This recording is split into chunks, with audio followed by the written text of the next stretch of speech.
President Trump's tariffs are hitting nearly every aspect of the economy, but perhaps no community is as impacted as greatly as small businesses in Chinatown, where most products are sourced directly from Asia. Our Small Business Week coverage begins at Phoenix Palace on Bowery, where a young restaurateur has devoted his life to giving back to his community and is now grappling with how to continue his mission while staying afloat. Inside Phoenix Palace in Chinatown, a rich history is being reimagined. This is our duck breast with hoisin romesco sauce. This is actually a sleeper. A lot of people, no, I'm serious, it's a sleeper. Corey Ng draws from his roots as he invests into the neighborhood that made him who he is. We're just a community restaurant. This place is a business, and I get it, business is to make money, but it's not for us to have a collection of Rolexes. It's for us to take care of our family. Oh, your family is literally etched on the walls of this place. Absolutely, yeah, and that's on purpose. It's to remind us where we come from, to remind us that they had a much harder upbringing and life. What I do now is a privilege. Every night we do the hard work. But I still say that is a privilege because I look up at that wall and I know what my grandma and my mom and all our uncles had to do for us to get here. But now President Trump's ongoing trade war with China is threatening his and thousands of other Chinese restaurants that already operate with small profit margins and import nearly every ingredient they use from China. Soy sauce, oyster sauce, vegan oyster sauce. All of this are Chinese brands and they're Chinese imported. The rice, our entire menu is built off that.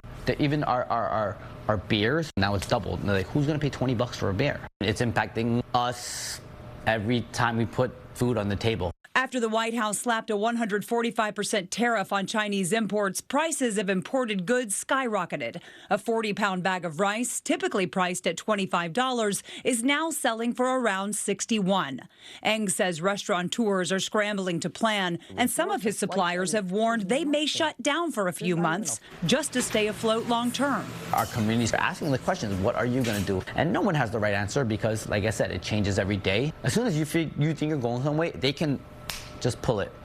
They can just pull it and say, hey, this is what I feel like doing now. Now it's Europe, now it's Mexico, whatever. It's a trade war. They're just kind of puffing their chest and see who can puff it for longer without backing down. Ng says he's desperately trying to avoid passing his rising costs onto his customers and hopes Washington will realize how much these sweeping decisions impact everyday Americans just trying to make a living. Stuff that most people never had to think about on a daily basis becomes a big factor now, all while on top of the rise of living in general going up. Ng says Chinatown is nothing if not resilient, and he's determined to weather this storm for the sake of his community, just like those who came before him. We got to continue on this path, continue on this legacy, and never let that go in vain. In Chinatown, Jessica Moore, CBS News, New York. And Ng's other restaurant, Potluck Club, offers free meals and groceries for about 300 senior citizens in Chinatown every third Thursday. He told me he plans to continue giving back to the community in that way for as long as he possibly can. His family also lives there. His great-grandmother sometimes walks his little son to school. He's a good guy, and it's hitting home for people, these tariffs. It really hit me when he was talking about just all of the products that he gets from China and the price difference now. It's a trickle-down effect, and it's hitting everyone right here at home. Yeah, he pointed out it's the ingredients you don't even know you're eating, but that flavor the food. Oh, of course. People don't realize, all those things cost a lot more now. Yeah. It's a big deal. Wish I had the answers. Yeah.